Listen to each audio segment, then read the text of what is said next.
3, 2, 1, 0.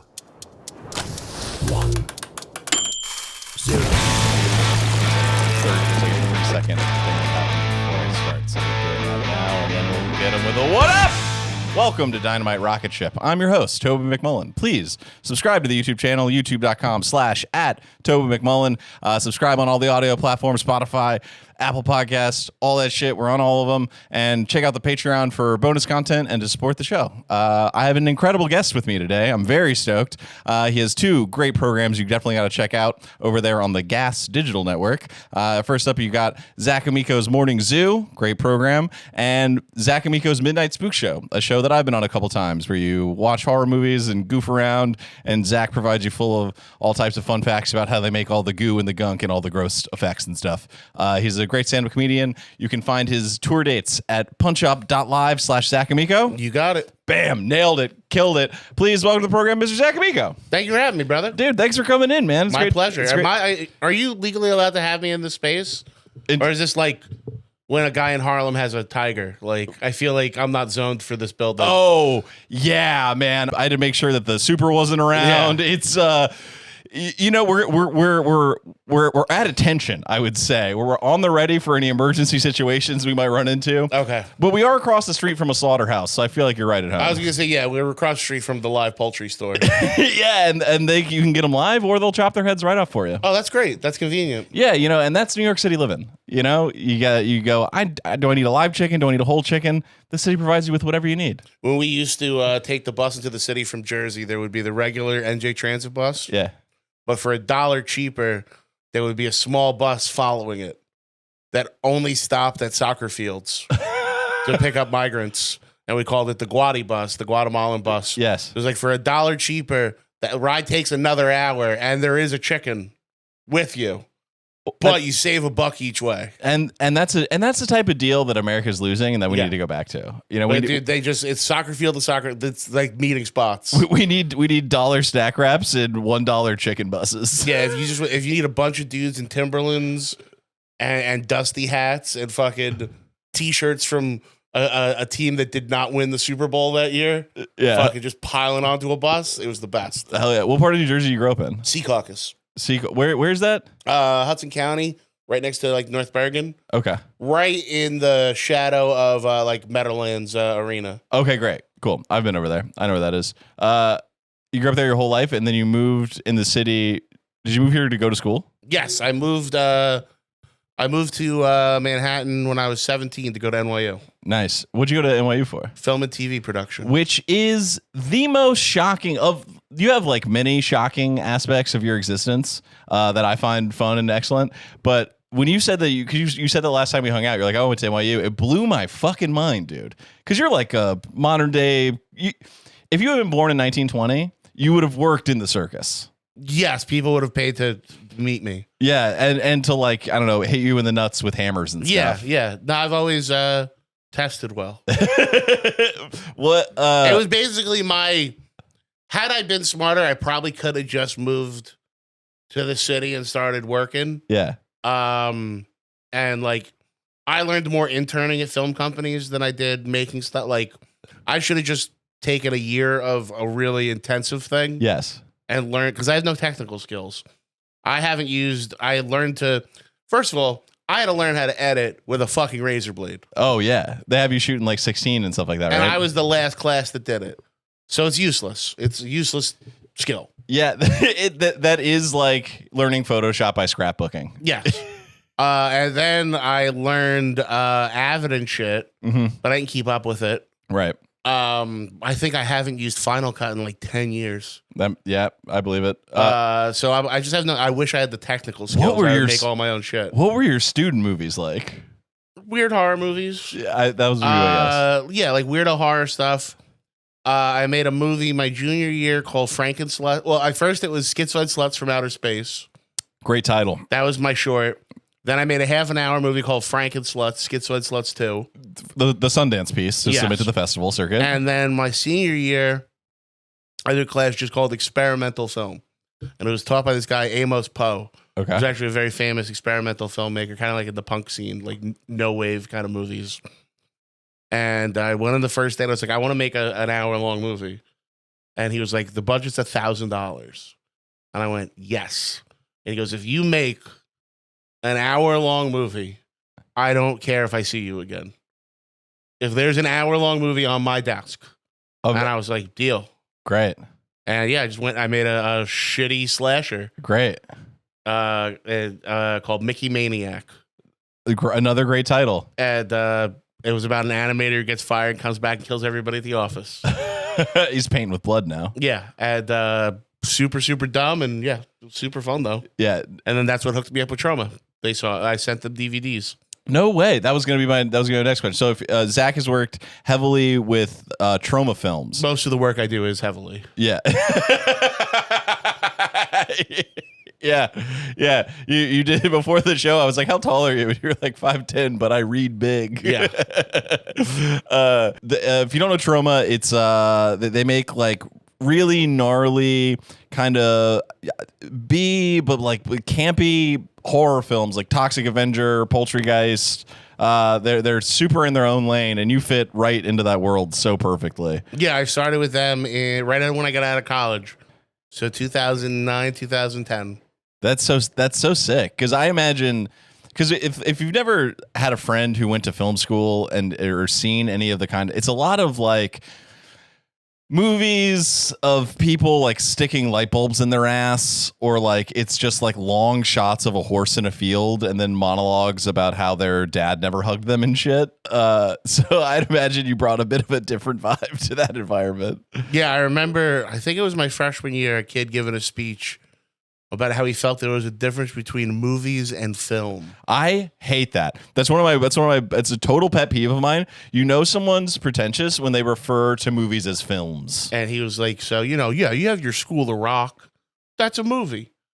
But I like film. I like The Godfather Part 2. Yeah. You like kick rock, Stork. Yeah, nobody clicked on my shit. But it was, I would say if anything, the teachers got it. Yeah. And then, because it's, a real genre. Yeah. I was nailing it. Yeah, hell yeah. And I never got any better. Well, I disagree. I think you in the time that I've known you, I think you've gotten better in like almost every facet of your life, man.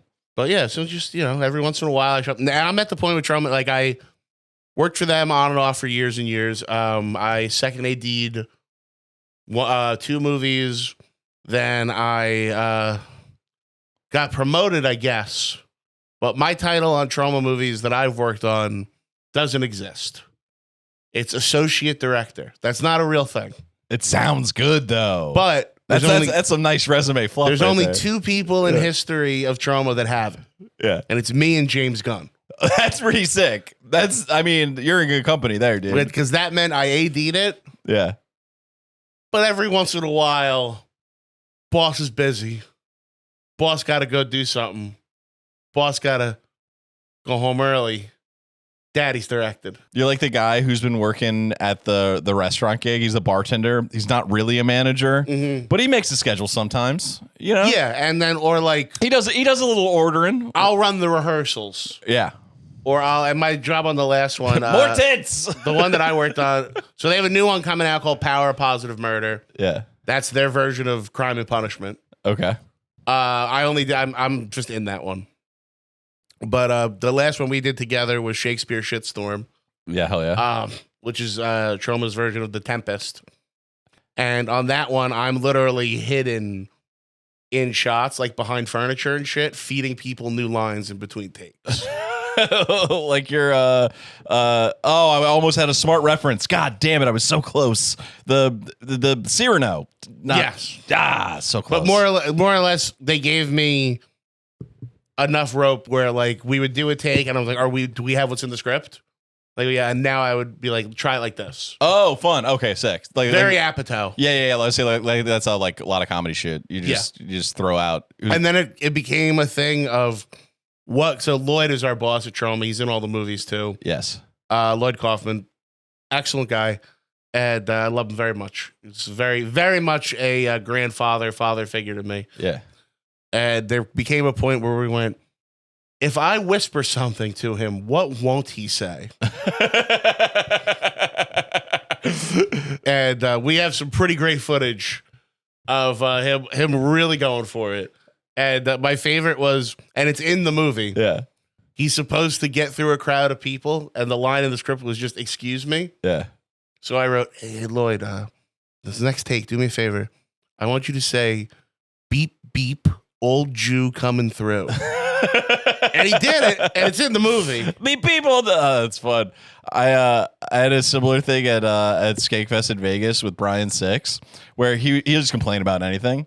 So I started trying to feed him stuff to see if I could get him to be on board with my like complaints. And they started off, and I was like a little cold in here. And I think he'd be like, yeah, bro, a little cold, whatever. We were outside.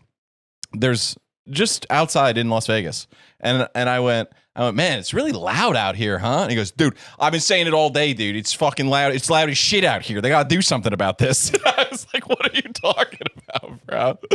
Dude, there is few people to commiserate with and just be miserable pricks than Brian said. Like, me and Brian were doing a show. The headliner was late. It was a showcase show.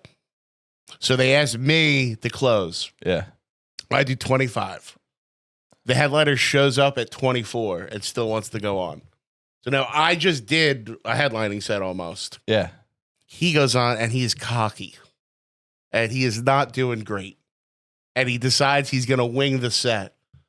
And he's like trying to ask people what they do. And his crowd work's not going good. And he's like, what do you want to hear? And from the bar, I'm sitting with Six and I just go, "A punchline." And Six lost his fucking. "You are so fucking mean, dude." Yo, I can't believe you did that shit, bro. Yeah. That rules. So okay, I have some other topics, and I wanted to discuss with you while we're still on Troma. How many of those movies have you worked on? So Troma has two types of movies: in-house, out-of-house. In-house is the ones we shoot. Okay. Out-of-house is ones that we either acquire, yes, or produce. Okay. Overall, I think I'm over 10. That's sick. So I've got Return to Nukem High 1 and 2, Shakespeare, Shitstorm, Power Positive, Murder. Those are all Lloyd movies. Then I've got, right now, coming out, Bring on the Damn Volume 1, Curse of the Weredeer. Oh, yeah, I did that fucking pig one. Oh, the pig one, good. Swine Lake. I'm only in that for a day. I've come to the point where now I'm doing the thing I wanted to do in movies, which is I go on set for a day or two. Great. Do a small role, or like maybe a week if it's like a nice size role. Yeah. But I don't got to worry about like booking shit. Yeah. Because I did a lot of fucking rehearsing and a lot of like running shit. Well, yeah. Well, and from what you said about the way those movies run, they're gnarly. You're putting in, I would say, main staff, 18-hour days. Crazy. And you're sleeping there. Right. So you don't really like I have a saved voicemail from Lloyd on my phone that I will never get rid of as long as I have my phone plan. Mm-hmm. We're working on Return to Nukem High. We are shooting in a former high school that is now a like an art building. People rent it to artists. Yeah. We are living 2 blocks down the street in an abandoned funeral home. Yes. We have no money. No money. We are just getting through what we're getting through. We're about 2/3 into the shoot. And I want to say maybe, I couldn't tell you, it's all a blur what day of the week it is. Yeah. But we wrap and it's a night shoot. So we get in at like 6, 7 o'clock in the morning. And I've got to be up at noon to start prepping. And getting actors together. And we're doing a big, tons of extras scene. Yeah. At 10, I get a voicemail. "Zach, it's Lloyd. You doing great. You're trying your best. You putting the work in. Very proud of you. You're doing wonderful. And you got to get some rest, buddy, because I don't want you burning yourself out, okay? So get some rest. I was just watching the first Nukem High, and there's a scene. It's great. A guy goes by on a motorcycle, and he knocks another guy's head off. And we got to do that in this movie. Give me test footage by 2. All right. So it's the guy goes by on a motorcycle and the monster knocks his head off. And so, get a motorcycle, get a dummy, figure out the effect, get the guy in the monster suit. And, we'll look at it this afternoon. I want to shoot it tonight. Okay. All right. But get some rest, damn it. Get some shut-eye. All right. Get some sleep. Okay. I don't need you passing out on me. Also, if we could get a Godzilla in here, that'd be pretty sick. So I literally just look at my phone and I went, well, I guess we got to figure out whose fucking head we're knocking off tonight. And it's literally go downstairs into the effects room, start going through dummies, see what has a head that comes off, find someone who matches it, figure out wardrobe for both of them because they got to match. Oh, yeah. Do we take the jacket off the guy in between sets? Get we need the monster now. Do we need all of them or do you just need the arm and the head? Just that. And then it's just, now I'm up. I love that, dude. It's such a, it almost has like a community theater vibe to it, where it's like, well, this is what we're doing. We got to use what we have at hand. Like, just make it happen. Yeah. So like on that one, I think there was at some point upwards of 65 of us living there. That's insane. And it was just, so it was a funeral home, but it had been gutted. That's more like a cult than a movie. So there production. was 2 big rooms for guys and then 1 room for ladies. And then we had separate bathroom. The ladies had a bathroom. Oh, good. And the guys had a bathroom. And then there was like anybody could use a bathroom in the basement. But 65 people, 4 toilets. I want to say maybe 5 toilets, 1 shower. That's horrific. And that shower was in the basement. And that shower did not hold up well. That's if you were not the first one in the shower, you were showering with water up to your knees. Oh God, the amount of hair and just bile and that's so gross. So one thing I will say, if you are young and single, or as I was at the time, not single, but of low moral fiber, when you go on a movie shoot, just find an extra and pledge your love to them for the rest of that shoot.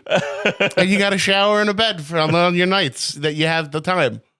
I don't know what it is. It's something about you have this quality, like you have a home with a bathroom that doesn't have 55 other people waiting to use it. Yeah. Yeah, find whatever's your thing. Usually they see how miserable you are. Yeah. And they really want to take good care. They want to get a hot meal in you. our catering on that set. So I went out on that, what we call the first wave. Yeah. Oh, and if you want to tighten that, by the way, you can. If it's I actually like holding it. Oh, okay, right? Cool.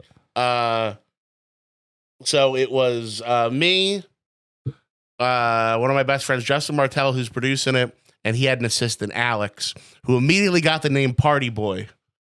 Because we were 2 hours late to Lloyd's house on the way to pick up something to drive to Buffalo. Yes. And Alex made the mistake of saying, hey, well, time gets away from you on a road trip. Oh, so big mistake. Party boy Alex. He's here to party. He's the road trip. He's the party guy. He's going to party the whole fucking... This kid was the most nebbishy Jew. I don't think this kid had seen a beer. Party boy Alex. We're on our dime. Right? So we go up. And we start figuring out, and he's figuring out catering. And the budget we are given for catering is abysmal. Like, I'm talking $5 a head. Yeah, I'm imagining you get similar meals at Central Booking. Yeah, $5 a head. So we go, we find a local bakery that's going to give us all the day olds. Sick. And that's breakfast. So now breakfast taken care of. Boom. Baby, we got stale bread. What else do you need? Yeah, we got donuts. We got pastries, right? Boom. Day olds. That's breakfast taken care of. Get some rock hard crawlers in you. Right? So now we got to have a lunch. Yeah, hell yeah. A few places, and we find a Wegmans that gives us quality establishment. That Wegmans. No, I'm not complaining. They do a queso dip that'll knock your dick in the dirt. And we find a Wegmans, and they go, listen. We do projects like we do a lower budget like this. We can actually knock it down to, I think, 4 a head. So we call the boss 4 a head. And he goes, see if they'll do 325.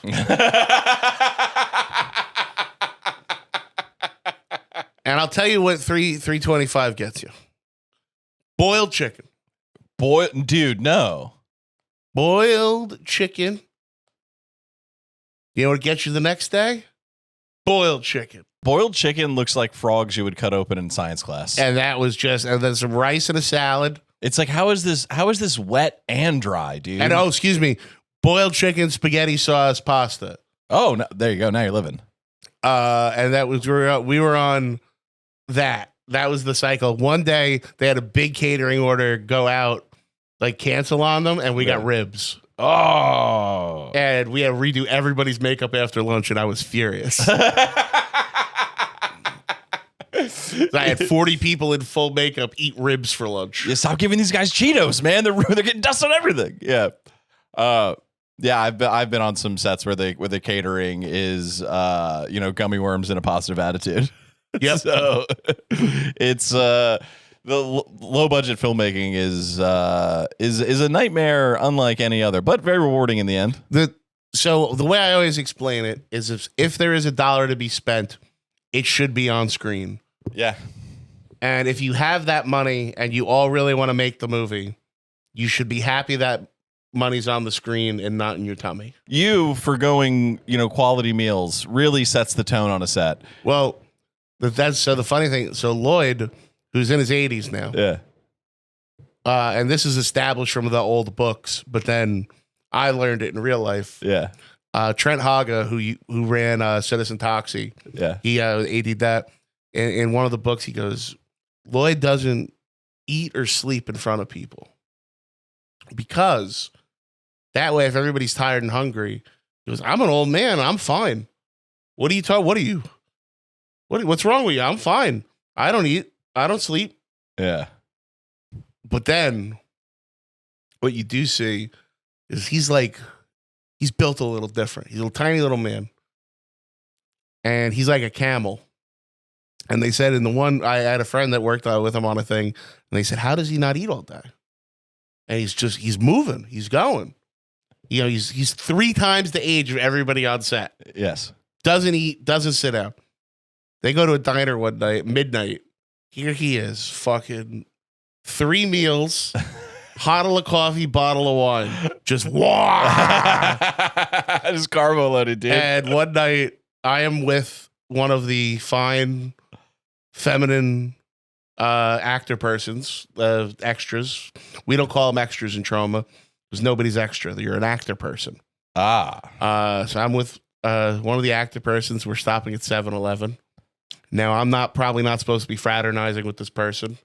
Sure. And in comes the boss.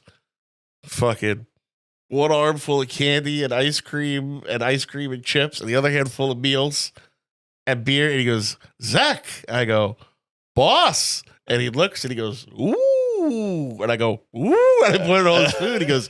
He goes, I guess I'm buying you beer tonight. I went, yes, you are.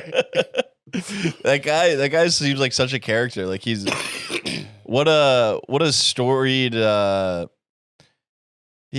he's like inspirational in like a Kevin Smithy do-it-yourself kind of way. That is, I mean, dude, he was the location manager on Rocky. Really? He put together the shit for the steps. He built those steps. If you watch the first Rocky, yeah, he's the bum in the alleyway that Stallone picks up and puts on the bar stool. Oh, nice. And they shot that alleyway scene in Philly and the bar scene in LA, and he flew himself out to continue his role. No, he said he knew it was going to be a big movie. Yeah, and that, I mean, that's how, if you want to be in the pictures, bro, that's what you gotta make it happen. Any means necessary. You can't let up. Similar to this shit in some capacities. Okay. Yes. Recently banned nudity. Yes. On the red carpet. Yes. The image they used was you. No, I put that out. Oh, did you? I thought that was real. Oh, you duped me, dude. Yeah, no, you fucking I think grifter. it was a couple people were being pretty liberal with it. Okay. But so the deal with Troma, with Can, we used to go every year. Yes. And Cannes is very highfalutin. Oh, it's the highest of high art. It's so French and yeah. So basically, the reason the Cannes Film Festival exists, that is it was a beautiful beach vacation spot. However, for 1 month a year, it rains. Right. So they had to figure out what the fuck do we do with this spot that's a high volume tourist area the month it rains. They went, let's have a very famous film festival. That's the whole reason Cannes exists. No shit. It's the month of the festival. It's the most expensive city in the world. Really? Everything is astronomical. Well, I mean, it seems like that probably makes there are definitely businesses that make their whole nut in that 1 month. Like, and you'll see dudes walk. I don't know what to call them. Sheiks. Yeah. With like a harem of models. Right. Just yachting. Yeah. That's like that yachting kind of shit happens there. Dubai type dudes. Yeah. Yeah. So Troma will go, but with no money. And you go there and there's whole blocks. It'll be like this movie or this movie. Yeah. What we do is we have parades every day with all the volunteers. You dress up as whatever the movie is, and you have signs and you give out flyers, and that's how you sell out a movie with no budget. Yes. So years ago, they did a movie called Terra Firma. And in Terra Firma, a very funny guy named Yaniv Sharon plays a guy who gets has to run around naked. What he's getting, he can't see or hear. Yeah. Very funny. Fat guy runs around naked. They shot in Times Square, got arrested. A timeless bit. Yeah. Good joke then, good joke now. So when it came to do Return to Newcomb High, I do a bunch of nude scenes in it. Yes. Because, this is what I asked for. Yeah. I literally said in my audition, I want to get naked. Yeah. I mean, you're a guy who'll get his cock out. Make no mistake. Quite a bit. Let me say this. I used to be a dick out guy. Yes. Now it is only if advertised. Okay. So if I'm doing a naked show, yes. I used to really be a dick out guy, and that is frowned upon. Dude, I was a big believer in surprise naked guy. Yep. Like a bunch of buddies hanging out. My move, big laugh every time, dude. My move would be like, anybody need a beer? And then you go into the kitchen. But the key is you have to get naked far quicker than anyone could ever possibly conceive that you're getting naked. So it needs to be the exact length of how long it would take you to go to the fridge, grab beers, and then come back. But then you come back full nude and really get your hips working. It's classic. So mine was, does anybody need a beer? Yes. And I always had carabiners on me, like on my keys. Yes. And I have a Prince Albert, so I would hang the beers off my dick and come back. And that's where I'll be like, I'm a gnarly guy. I'll really go for it. And then I go, have I been gnarly a day in my life, dude? Never once have I strapped beer to my cock. So we go at the kid. They go, Zach's going to do. And so when they promoted Terra Firma, Yaniv got out of a car, and ran around the Quasette naked for like 20 seconds. Yeah. Got him back in the car and drive away. I go, I'll do that. And I went, not only will I do that, I'll do it twice. I go, great. We go out to Cannes. Now, we did not have a car, so I have to do it on foot. Okay. It's like a 2-mile stretch, and I did it 3 times. Once in front of the main trade hall where people are like making deals to buy movies. I just got completely naked, ran in a circle, and I had people following me with signs and stickers. Evade the police. Second time, we see all the paparazzi standing outside of a hotel waiting for some celebrity to come out. Yeah. I go in the hotel, get naked, and run out the front door. Great. That's fun. Paparazzi going, right? Oh, yeah. Lights flashing. That's a good time. Now, we've noticed the police have been following us. Okay. You got a tail. On the third one, we're at Le Petit Majestic, which is a bar where all the people make like the deals at the end of the day. Yeah. And I go, I got to do it. And I go, and I run out the door naked. And man, this cop was ready for me. Just elbow into the back, bodies me. I mean, put me into a wall. And I'm sure he was waiting all day to do. Oh, dude. I mean, it's the French police dream is to pin down a big fat American naked man. Boom.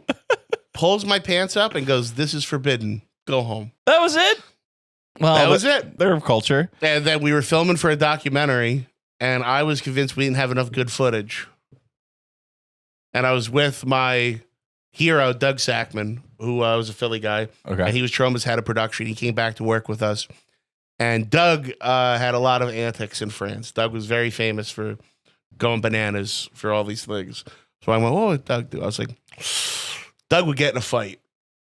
So I walked up and down a block finding soccer hooligans and just talking shit and taking my dick out until one guy was so good at punching people in the face. I mean, he's the Lionel Messi. It was like lightning, dude. This guy lit me up so bad. He put my nose, I have a picture of my nose just sideways on my face. Oh my God. I've never broken a bone like that. And then I had to get on a plane the next day, which sucks because the second you get in the sky, boom. Oh no! Before you went and got it set or anything, you had to do all that back here. Yeah. You were a fucking menace, dude. Yeah, that's I was a real problem at that point in my life. Oh my guys, we don't have enough footy. I gotta get my ass kicked. Yeah. Yeah, I was a real issue. Like, there's a couple years, and then I took a few years, and then I had another bad spot where I was just a real problem. Yeah, but that's so. I mean. I've been married. I've been with my chick for like 10, 11 years. Yeah. She caught me on the tail end of it. Yeah. And really, I used to be an issue. Yeah. I believe it. And I'm glad that I know you now in your more docile years. Yeah. No, I was a real problem for a while. Yeah. You ever try to headbutt your way off a bus? No. How'd that work out? You knock yourself out and pee your pants. You know, bus door, much harder than you think it's going to be. They're secure. Yeah. They'll really keep you on there. Yeah.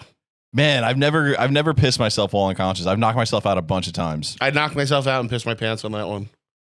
I'm better than shit, I guess. Yeah.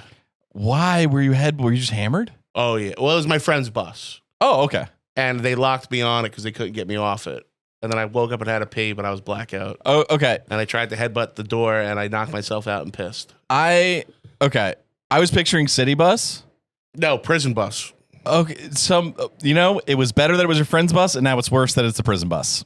So it was my buddy Doug again, R.I.P., best in the world. He bought a prison bus and turned it into a mobile production unit. Oh, sick. So he would do music videos, movies, shit like that. Yeah, hell yeah. And the bus he would drive a bus. Yeah. And the sides came down and turned into tables for catering. The back was bunks, and then the middle would be hair and wardrobe. Oh, good. So you were pissing yourself next to costumes and equipment. Well, we would also then use it to party because the front had a karaoke machine. Sick. So like 15 of us would pile in it and go to the movie premiere, go to horror conventions. Yes. And then instead of like having a party in the hotel, we would say the party's on the bus. Yeah, hell yeah. And we would park it right outside the hotel and people would come in and come off. That's fun. And we would have like a karaoke party. That's great. What got you into horror? Like, do you remember when you started? Because you're so deep in that world. Like, you're a guy who I love horror movies, but my tape, and I have like pretty, I'll go deeper than the average person, but you'll go all the way to the shit that like no one's ever heard of. Like if I was to be like, I would be like, oh, Puppet Master 6. You'd be like, oh, there's a great gag in that movie that I love, and also the guy who gets his balls chopped off. I know that guy. Yeah, you know what I mean. You're like deep in that. Like, what was your intro? Somebody showed me Child's Play when I was too young. Yeah, hell yeah. Yeah. And then Halloween on USA Up All Night. Sick. Halloween, that was the first horror. I saw that at when I was like 8 or 9 at a Halloween party. Mm-hmm. All the kids had gone to sleep. The adults put that on.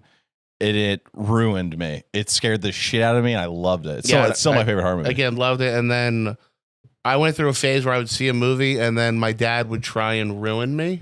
Yeah. Mentally. Yes. So like we watched The Shining. He went downstairs to his shop and got an axe and limped and chased me around the house for an hour. That's swinging an axe at me. And that's how you create a Zac Amico. Or I went to go see I Know You Did Last Summer. It was like maybe one of the first horror movies I ever saw in a theater. Yeah, fuck yeah. My dad had one of those hooks in his shop. Yeah. And he put it under my pillow. No way. So when I woke up in the middle of the night, the hook was in my face. That's so fucked and up. dangerous. Yeah, dude. It's like a psychotic tooth fairy. Yeah. It's horrible, man. So then what happened was there was a horror convention called Chiller Theater. Yes. And that would be twice a year at the Sheraton at the time in East Rutherford. I think it moved to Parsippany. But I probably like 7th, 8th grade went to one of those. Yes. And I saw the scope of horror fandom, like just like how deep it got, people doing cosplay, people selling memorabilia. There was all this. This was the before freakiest of the freaks. You see the bootleg stuff from like Asia that you've never seen before. All that I got a copy of Jason X before it had come out. Sick. So I had Jason X on VHS like 3 months before it was out in theaters. No way. That's sick. And I thought it was the coolest thing. That is cool. And Troma always had this giant, very vibrant thing. They would have somebody dressed as Toxie, somebody as Kabuki Man. They would have hot girls in half shirts. And, you know, you would, they would have, you know, we're going to do a raffle at this time, so stay. And you could win a copy of this.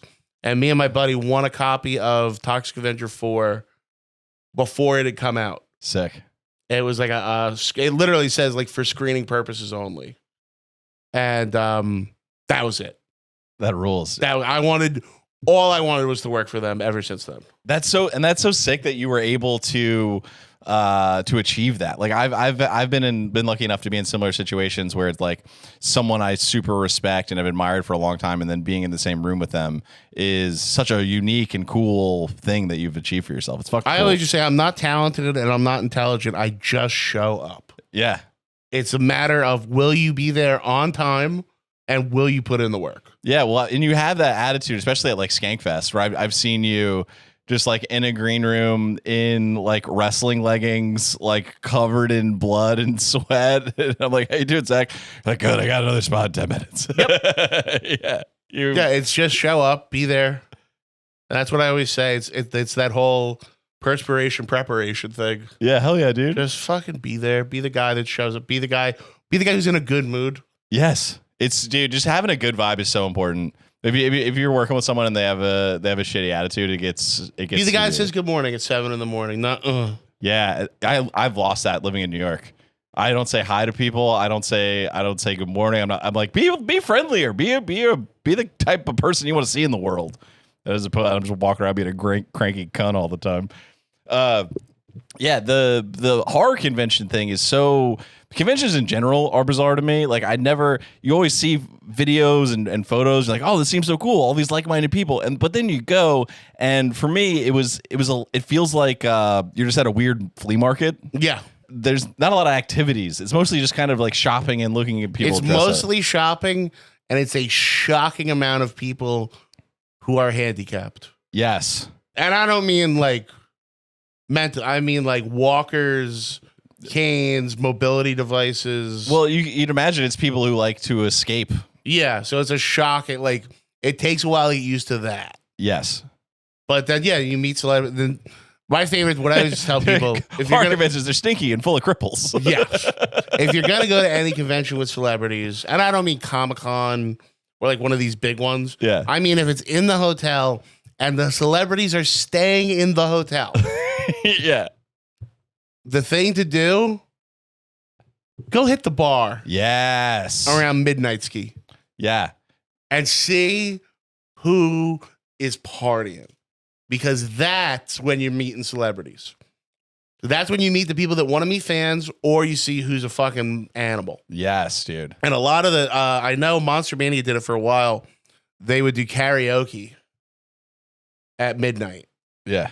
And I'm a big advocate of karaoke. I fucking hate karaoke. I think it brings people together, but hey, you know what? It's for me. I don't enjoy participating in it. Okay. I have a voice that just ruins a vibe. So it's not even so bad it's fun.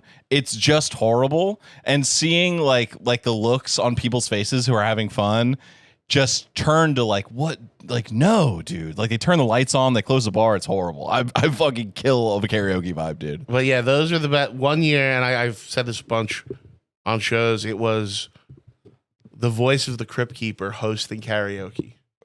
Oh, that's fun. And he did Bohemian Rhapsody. As the Crypt Keeper? Yes. That's a fun time. And you're sitting there, you're drinking with a predator? Yeah. It's fucking great. Dude, what we walked in on was Richard Grieco doing Pearl Jam. Fun. And then the mom from Pet Sematary was loaded at the bar. Hell yeah. But it's just like that. Like you literally look around, it's just all like these like vague celebrities. Yeah, you're doing shots with Wilson from Home Improvement. Shit. Yes, exactly that kind of shit. Yeah. You're going, you look familiar. And he's like covering his face in the menu. And you go, no, it's not Wilson. No shit. But it's super, super fun. And yeah, a lot of those cons. I did Sake Bombs, the Carl Weathers. Yeah. A lot of those cons got very expensive. Yeah. Now, like I remember autographs being like $30-$40. Yeah. Now an autograph and a selfie is like $120. That's so crazy. Something about that feels I think it's a lot of reseller. Like resellers drove the price up. Yeah, that makes sense. And you would think it would have gone down given how with cell phone cameras and it being so easy now, but that sucks. Well, now with the way they combated the cell phone camera thing is they do scheduled photos. Yes. And a lot of people will do it either with memorabilia. So like you get a picture with the kid from Child's Play, he'll have a nice Chucky with him. Nice. Yeah. Or the really good cons, in costume photo opportunities. There you go. So they used to have like Cast the House with like Sid Haig and Bill Moseley from House of a Thousand Corpses. Yeah. In the shit. Yeah. The cool one, and it's funny because I guess you can't prove who they are, but it's cool if you know. They had every Jason. That's tight. In the outfit. So you were surrounded by 7 Jasons, and it was all the Jasons. Oh, it's just 8-foot dudes taking off their security shirt from their bar job to Yep. strap it back on for one more ride. Yep. Yeah, hell yeah. I was never. Are you a Friday the 13th head? It's probably at the low end of the spectrum for me.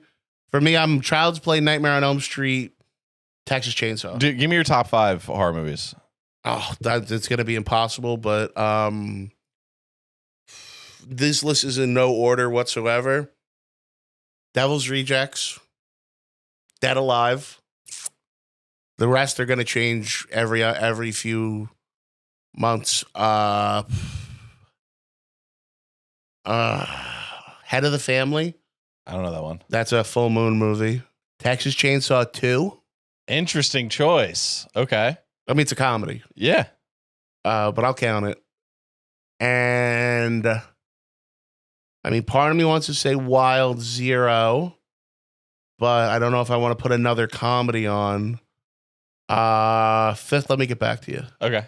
I would go OG Halloween number 1, The Thing number 2, and then it's a toss up between like Scream. I got to put in there because that like set that Scream was really big for me. It really laid the foundation. But I want fun ones, and then it's like, okay, can we put Predator in there? Yeah, I think Predator. I think the monster movie. I think that and then maybe Aliens, but that's really pushing it. That's an action movie with monsters. You know, with Scream. So I always say, as far as the slasher movie, yes, that it's Psycho, Halloween, Scream, Father, Son, Holy Ghost. Yeah, I think that's very well put. Yes, I agree. Because Halloween is a direct interpretation of Psycho, basically.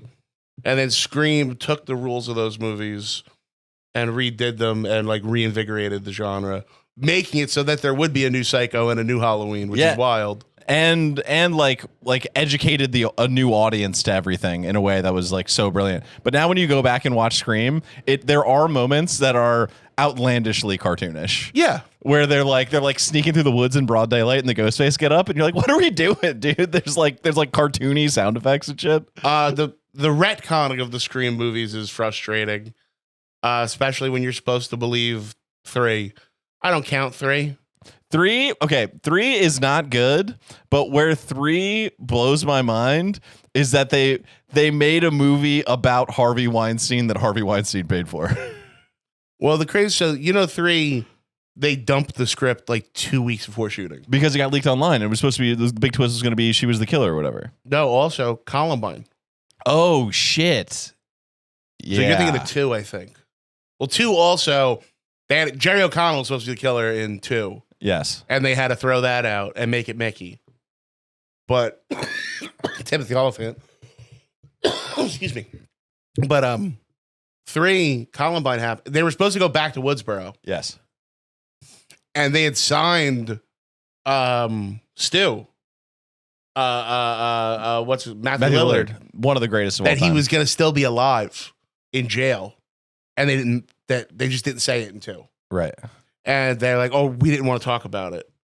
And that he was controlling a cult of killers.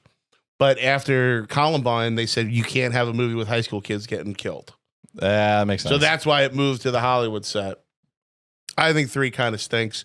And as far as the rest of the sequels, what started as a slight pet peeve in the Scream movies became my biggest problem with them. Yeah. Which is how many times are we going to watch somebody die and then get stretchered out at the end of the movie? Oh, yeah. Like the new one, it was like 6 people. Because it would happen to Dewey. And you would go, okay, Dewey's resilient. Yes. And it's also like, that's his character. He's like Xander and Buffy. His job is to get knocked out. Yes. Yeah. But then every movie, somebody, you're like, they clearly died. And then at the end, you would just see them like on the gurney. The new one, like both of Randy's niece and nephew. Yes. They definitely didn't know whether or not Courtney Cox wanted to die because they get a call saying she's still alive. Yeah. And like Courtney Cox, great actress, incredible career. Her face. She looks like frozen in carbonite. I posted that she looked like Blade from Puppet Master. Yeah. And there's a gay comic whose name I can't remember. He's a really sweet young guy, Greek kid, and he's like part of like a Scream like super group online. Yeah, and people were posting me saying she looks like Blade and be like, "Who the fuck does he think he is? You do not talk about our queen like this." Yeah, you can't go after the Cox, dude. But yeah, look at a little rough. I mean, she has half the Botox in California in her forehead, dude. Yeah, no, she was alarming looking in the last one. Yeah. David Arquette looked great though. Always looking great. Oh, he's so good. Now he's Bozo. Really? He bought the rights to Bozo the Clown, and he's making a movie and a doc, I think. But he was just at Coachella as Bozo. He went on stage with Weird Al and Yo Gabba Gabba. That's fun. That's what a wholesome hang that must have been. Yeah, I mean, well, that's after Nick Gage tried to kill him in that wrestling match. So I think he's like, I'll be a clown instead. By the way, do not blame. I only blame David Arquette for that injury. And that, you know what I'm talking about? No. David Arquette tried to be a wrestler for a couple of years. He wrestled. He was a talent. He wrestled when Ready to Rumble came out. Okay. But then he decided to like get in good shape and really give it a run. Okay. And he was doing matches. And then he fought Nick fucking Gage. Oh, I thought you said Nick Cage. No. Nick and I was like, Gage. Nick Cage and David Arquette had a wrestling match that I didn't know about. No, Nick fucking Gage. How do I see his footage? And I think David was a little nervous. Yeah. As one would be. Sure. And Nick Gage was working him. Yes. And he had a light tube up to him. And I think David got nervous and tried to buck him. Yeah. And cut his own jugular. Oh my God. Ran to the back, ran back out, tried to fight Nick Gage. Nick Gage just judo slammed him and held him down for 3. And then, who's Jungle Boy's dad from 90210? Luke Perry drove David Arquette to the hospital. No way. Yeah, because they were boys. You have so much knowledge of this side of entertainment that is such a blind spot to me, and I find so fun and so. Well, Nick Gage is a dangerous individual, dude. The professional wrestling has always escaped. Like I can't connect with it. I find like when I try, I have so many friends who love it. I get it. It doesn't connect for me, but what I do love more than anything is documentaries about wrestlers, like the whole like carnival aspect of it, all the cool lingo, like kayfabe and all that stuff is so good. And just these like dudes just glorifying the most unhealthy lifestyle you've ever heard of in your life. They'd be like, yeah, I was in Tulsa, Oklahoma. You know, I went off the top rope, moonsault, heard a pop, knee, MCL, ACL, all gone. But brother, we had another show that night, and they're like their schedule is so insane. Like we were in Tulsa that morning doing a what do they call it when it's not televised? House show. Doing a house show. But then we had Raw in Toulouse and fucking 6 p.m. We had to get there, so I dragged myself into that arena. I ate 19 Oxycontins and I won the Intercontinental title. And you're like, that shit is great, but the actual thing doesn't. Do you know why the fans are called marks? If you believe in it, you're a mark. Why? It's an old carnival term. So if you were at the carnival and you were playing a game that was rigged, but you kept giving them money and you were a moron, yes, they would take chalk and rub their hand in it and pat you on the back and go, "Hey, good luck next time, buddy." And then you had the hand on your back for the rest of the night. That was the mark. And everybody knew you were an easy target. That's how all the other carnies knew they could bilk you out of money. Oh my god! Because you were a mark. That shit, the paying your dues and getting paid in hot dogs, all that shit is so, and the respect people have for it is like they treat it in the same way that like jujitsu guys treat jujitsu, or like any artist treats their craft. They take it so fucking serious. Yeah, the travel arrangements are serious. Like if you're on a plane and you're a young wrestler, yeah, and you got a good seat and there's an older guy in the back, you go, "Sir, please take my seat." No shit. Or you are fucked. Yeah, because that's the other thing is that it's like getting hit by a pitch if you fuck up in baseball. It's like if you fuck around, they'll let you know. Yeah. They'll let you know you made a faux pas. Yeah, with a boot to the head. What do they call it? They call it a receipt. A receipt. Stiff. Yeah. A potato, some call it. Working stiff. Yeah. Or you stiff. You know, some guys just work that way. Some guys work stiff. Which seems like a dick move. It depends. Hey, if you both are making money, yeah. Some guys prefer it. Yeah. Some guys go, "This makes my job easier. I don't got to pretend to be hurt. I don't got to sell it." You know, you could go out and wrestle Hogan every night, but you're not going to have a great match. Right. You're not going to feel it. Right. You know, I'm of the ilk, "Hey, let's all go out there and nobody get hurt." Yeah. Let's all go home. Yeah, if there's going to be any blood, I'll provide it myself. But then again, it's never the thing. For me, it's never the things that you think are going to hurt. Like, I have been clotheslined and fucking choke slammed and all that shit. Meh. I took a spear from a chick that I thought cut me in half. And then she stepped on my stomach to go to the second rope and give me a Vader bomb. Yeah. I have never felt it. This girl, and she was a big girl. She fucking stepped on my tummy without warning me. I felt my body rearrange around her foot. I had on black and white Beetlejuice pants. I was convinced I shit myself. There's no way I've not shit myself. Like a tube of toothpaste. It hurt so fucking bad. And then I went to the back and I had friends there and I'm like, I said her name, just beat the fucking shit out of me. And they go, "Yeah, she does that." It's like, how about a heads up, man? I got some big bitch stepping on my tum-tum. Dude, I love you. You're the best, dude.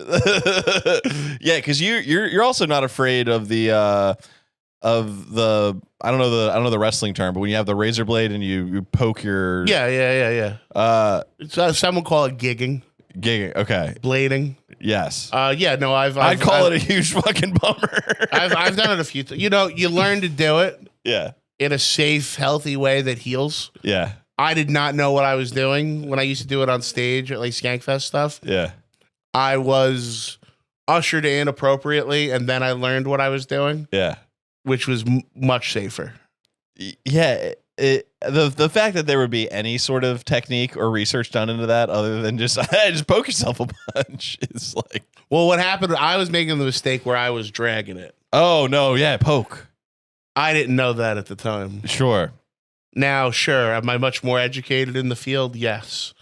But But you're also pretty gnarly forehead. Yeah, I get. Yeah. Oh, yeah. They're broken out. There they are. The long one. So this is from Skankfest 2. That's a razor blade. This long one is scissors. And then the really long one is a light tube that cracked in half the wrong way. Oh, and fuck. You just saw a skull. No. Yep. And I super glued it. It's what it's for. I'm such a proponent of super gluing. Super glued it. I mean, it was bad. Yeah. But got it closed and went home and got in a lot of trouble. A lot of trouble. That was the day of WrestleMania. I went home. Me and my wife laying on the couch. I put my head on her lap. I just go to fall asleep. I go, ow. And I pulled a piece of light tube out of my ear that had been through my ear all day. Oh, my God, and dude. she just sees me pick out this shard of glass. She's like, has that been inside you all day? Yeah, she's like, you can't do this anymore. Yeah, it's so bad. There's like phosphorus in that or some shit. There's something that powder is not great for you. You unscrew them and empty them out in the parking lot and fill them with powder. Okay. All right. Yeah, I came home with this. I mean, literally skull showing. Yeah. And I was getting married in like 5 months. And oh boy, did I get an earful.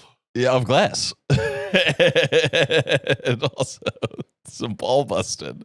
Yeah, it's so funny. One of my notes was literally just blood. It's like blood nudity, hell yeah. Okay. Yes. Good. Yes. What do you think the greatest franchise in horror is? I mean, if you want to talk making money, probably Halloween. Yeah, I was thinking more along the lines of consistency. Final Destination. Really? They're all great. They're all you don't need a star. Yeah. The death is the star. Yes. You don't even need Chucky or like Robert Englund. Yeah, you just need a Rube Goldberg machine that throws someone's head into a lawnmower or whatever. Yeah, you don't need any big names. Yeah. Guaranteed money. And the timeline is great because it's a circle. Because the last one they did, or one of the last ones they did, takes place before the first one, so you can have them at any time. That's a great pick. That's a good sleeper. Strong arguments. I find it, and I would say they're all consistently good. And at no point does it become everyone's in a cult. Every horror movie at some point goes cult. Yes. Halloween did cult. Chucky did cult. Well, okay, so there's a limited amount of places you can go with a franchise. Yeah. And it used to be The Hood. Yes. And Space. Yeah. Jason X, no good. Oh, I like Jason X, but for my own, it came out when I was like the right age. It hit you at the right time. I didn't see it when I was young. I saw it older, and I was like, "This is fucking." Oh, when he becomes Super Shredder, it's pretty great. No, it's so stupid, dude. It's next level retarded. Yeah, you're gonna go to The Hood, Space, but then I think Space was replaced in the '90s, more or less, by internet. Yes. So now it's like there's a webcam or there's some type of internet aspect. Yes. But yeah, so you have literally Leprechaun in Space, Leprechaun in the Hood, Leprechaun Back to the Hood, Children of the Corn 3, Urban Harvest, where they move to the Hood. It happens in all of them. I would consider Jason Takes Manhattan the closest to Jason Goes to the Hood. For sure. Final Destination, don't gotta go nowhere. Yeah. Chucky's always kind of been in the Hood. Yeah. I mean, it was in Cabrini Green. Oh, so that would be my ultimate crossover, and you can't do it now because Tony Todd's passed away. So Chucky's in Cabrini Green. Chucky visits Cabrini Green. Yes. To go get that voodoo guy. Yes. There's a Candyman crossover waiting to happen there. Yes. I would make it a comic book. Yeah. But the idea that that's happening the same time as Candyman, they both were involved with voodoo. You could even have that guy as who summoned them both.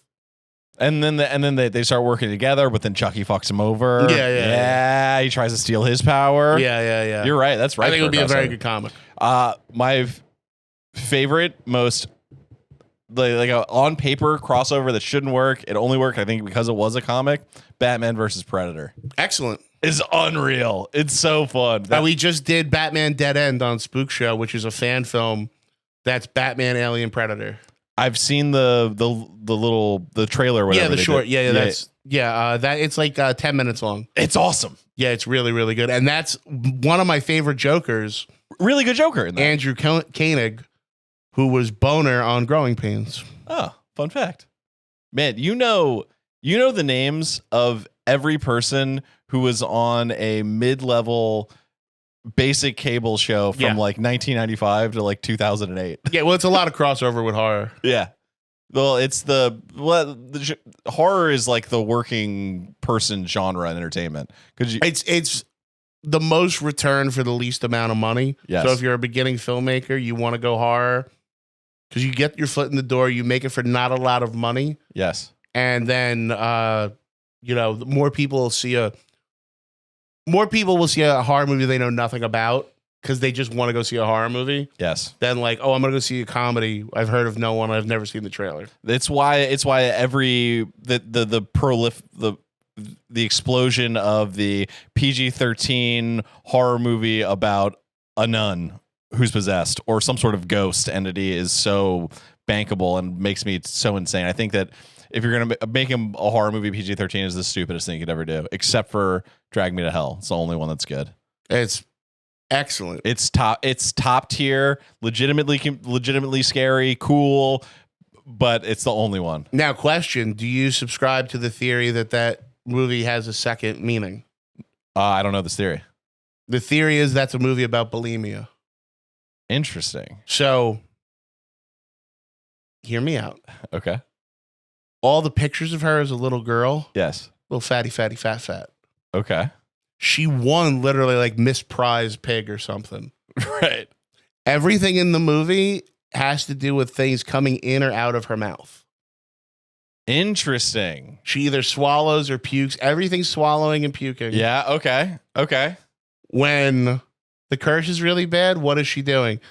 Eating all the ice cream in the fridge. Everything is eating. I think this is everything in the movie is eating. I think it's a and sound some theory. people think that she's actually passing out. That's like all her thing is passing out from bulimia. Yeah. And that she actually dies at the end because she passed out and fell on the train tracks and got hit by a train. But just in her mind, interesting. It was the demon. But when you watch it, every single thing in the movie is about eating. That seems to check out, and the horror movies love to do that. Where it's like the movie is about tits and people getting shot with arrows and stabbed in the neck, and they're like, no, it's about generational trauma. Mm-hmm. And you're like, no, it's not. Get out of here with that. But yeah, I back that. I can see that. I can see that being a thing. The did you see Midsummer? Yeah. Did you like that? I did. And then me and my wife left the theater and apparently saw a very different movie. Yeah. I didn't enjoy it. I was like, we had very different opinions on who the villain was in that movie. Oh, yeah? I was like, she just stayed home. She would have been fine. Yes. And then her opinion was, well, no. She felt differently. Got a big fight on that one. Yeah, I just don't, the idea of it being so sunny all the time pissed me off. I was like, just have it be a night, have it be spooky. But yeah, whatever. I think that was very intentional. That's why you would have it there. Yeah. The whole thing was like, it's going to be bright and still scary. And it is pretty cool. Like when you and I like this about Ari Aster. When you watch the beginning of Midsummer, the wallpaper is everything that's going to happen in the movie. Yes. Yeah. There are like, it's well made. Yes. it just wasn't for me. And I'm trying to be I think it's the best portrayal of a mushroom trip I've ever seen on film. I would also agree with that. Those mushroom effects. The look way really things great. are moving, Yes. just enough. Yes. That's mushrooms. I agree. The breathing and the all that is they nail that. Yeah. And generally it's like they just put a kaleidoscope on and they're like, what's going? We're freaking out, man.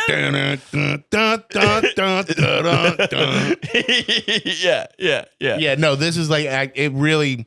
The way things pulsate and like are alive, Yes. they really nailed. They fucking nailed it. If you had an unlimited budget, what movie would you make? Oof. Probably I would want to try and do something original. But if I had to do a remake, it doesn't have to be a remake. If I don't want to blow I have a couple ideas, but I don't want to blow them on a podcast. Oh yeah, fuck that. If I could remake anything, fuck. They just remade Street Trash. That would have been up there. Fuck. Do I go? Maybe they've redone Texas Chainsaw so many times. I think maybe Dead Alive. Dead Alive would be great. Dead Alive, but maybe... And that's right in your wheelhouse. Just blood cannons galore. Yeah, so the first Dead Alive is supposed to be Peter Jackson the day he was born, I think. 41. Right. So maybe I would make it 87. Is that the year you were born? Yeah. Fun. Who would you want? Who would you want? Pedro Pascal. He's good. Pedro Pascal, I could see Cillian Murphy doing it really good. Yeah, hell yeah. I'm trying to yeah, I have a couple. Fuck, there's a couple. You know, okay, if I could make anything, yeah, I would Nightmare on Elm Street 3. You started at 3.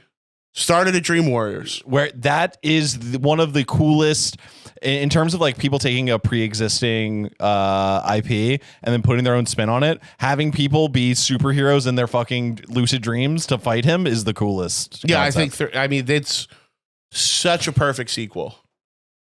Like, I think it's probably the best sequel. That might be the 5th movie I put on my list. Is Nightmare 3. Well, I don't love Freddy Krueger as a character. I like a guy in a mask who's just running around. The jokes don't hit for me. I know that people love it, but for whatever reason, he's not funny in 3 yet. He's not funny until 4 and 5. Okay, in my head, he's always goofing off for whatever. No, reason. he's very serious. Well, he's gay in 2, but other than that, yeah, 2 is just the fucking gayest movie. It's gay porn. Just instead of sex scenes, Freddy Krueger kills a man. Oh yeah. It's what they go to a fucking leather bar with his gym coach. Yeah. And then the coach strips him naked and whips him with towels. It's fucking gay. Yeah, for sure. And then there's a movie about it called Scream Queen. And you meet the guy that's the kid. And then you find out he has a boyfriend. And then you go, oh, the boyfriend's not in any of the new footage. Uh-oh. Oh no, Hollywood Sniffles. Hollywood Sniffles is crazy. That's what'll get you. Pneumonia surrounded by friends and loved ones. Oh yeah, that's some old Hollywood shit. Well, fucking, did you hear about Freddie Mercury had a kid? Yeah. Crazy. Yeah, very weird. What a weird twist. Another one I would think maybe Monster Squad. I haven't seen that. That's been on my list for forever. That's a banger. I've never gotten around to it. That's a banger. Fuck. I mean, there's probably some Japanese one I would want to do. Yeah. Ichi the Killer or something. Ichi the Killer would be so fucking difficult. But best title sequence ever. Yeah, they come in the leaves. Yeah. I mean, gross. Could you do? We're talking unlimited money, right? Unlimited. Could you do Blazing Saddles with Chappelle and Will Ferrell as Black Bart and Waco Kid? Whoa, that's a good pull. Yeah, I don't see why not. They're a little older now, but I guess. But how old were they when they made that movie? Because they had that old school Hollywood shit where everybody kind of looked 30, whether they were 16 or 55. Yeah. I mean, you get John C. Reilly as Taggart. Yeah, they hate each other now though. Oh yeah, I forgot. Fuck. Yeah, they got beef.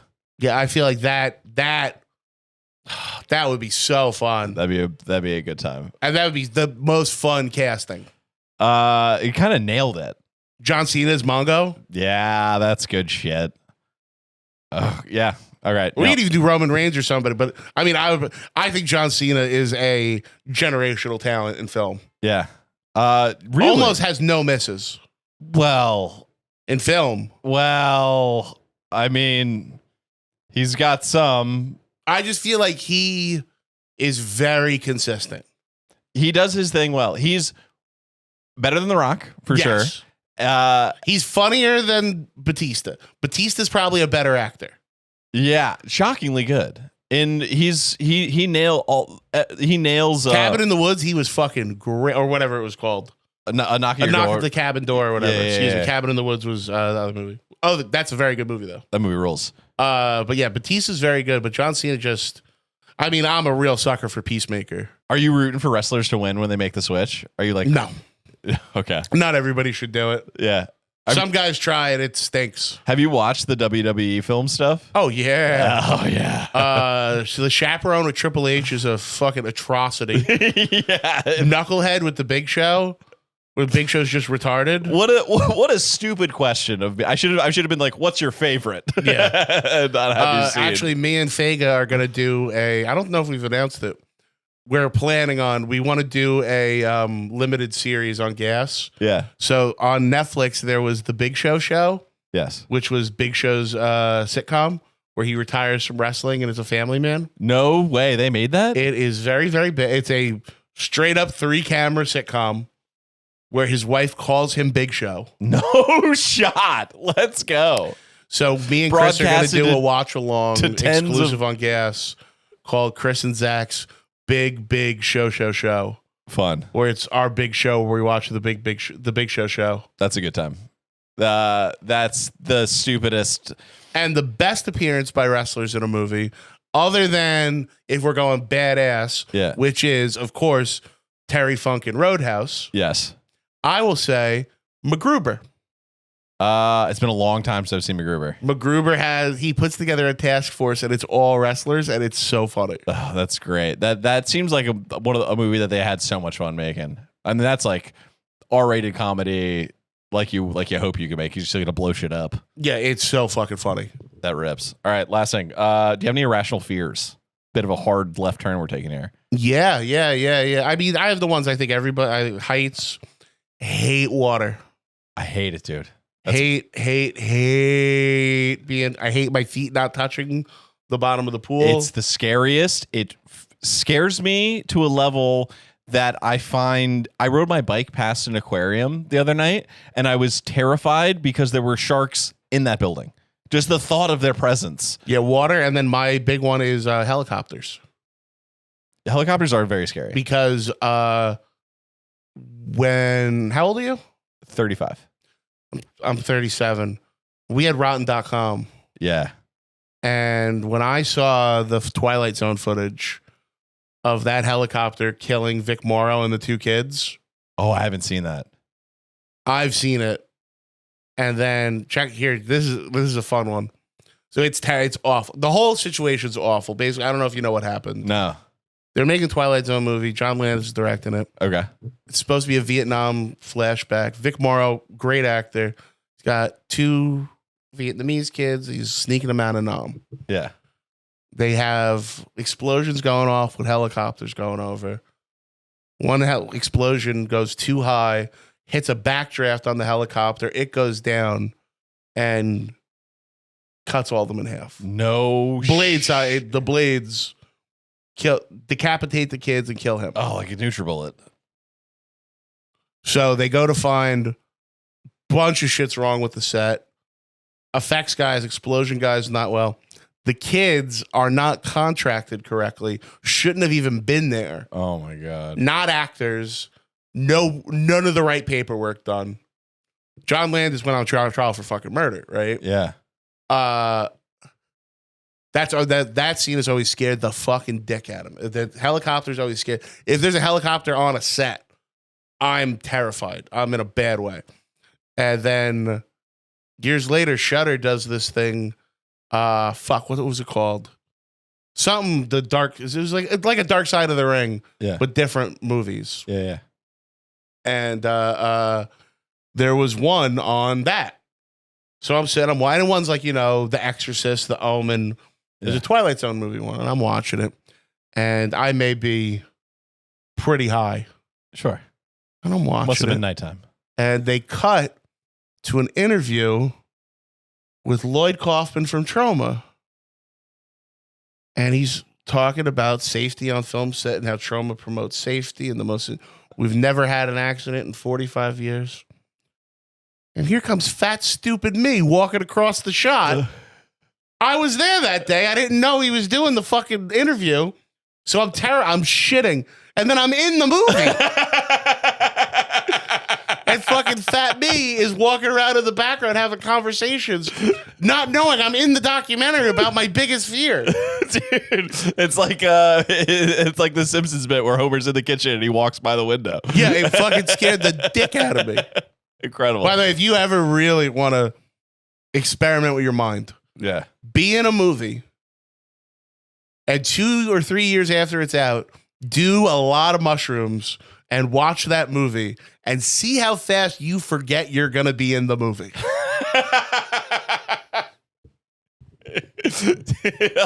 I know that guy. Dude, it's, you know, the Leo DiCaprio pointing at the TV meme? Yes. That's you for 2 hours. You know what? That is, to be on mushrooms and watch footage of myself would put me in the most self-loathing, hateful trip I could ever be in, I think. That's why there was a great period of called Gas Digital Legion of Skanks era. This was only like a 6 months, less than 6, probably 4 months. The Malls era, where first we had a very good guy who used the dark web. Yes. And everybody's getting some Molly action. Okay. And somebody started getting these pills that were half Molly, half psilocybin mushroom. Whoa. And you could split it if you wanted and pick which half you wanted. No way. And everyone found their own recipe. Oh my God. And I will tell you, a microdose of mushrooms and a half dose of Molly, and then maybe 6 hours later, another one of those. It's not quite a candy flip. It's like a candy cartwheel. It's nice. Yeah, hell yeah. Dude, you're the man. Thank you, buddy. Thank you so much for coming on. I appreciate it greatly. Guys, go check out Zac Amico's Midnight Spook Show. Check out Zac Amico's Morning Zoo on the Gas Digital Network and on YouTube. For tickets, punchup.live/Zac Amico. Anything else? Just Instagram at Zach is not funny. And please, if you like pro wrestling, check out Juggalo Championship Wrestling. I do commentary for them, and I will be on the road with them all next month. All right. Truly, just a lovable freak show. You're very kind, buddy. Thank you. You're the best. Thanks so much for doing it. And thanks for checking out the show, guys. Patreon.com/Dynamite Rocketship for bonus content. Everything on there is $5. Go check it out. And I'll see you guys in a week. Later.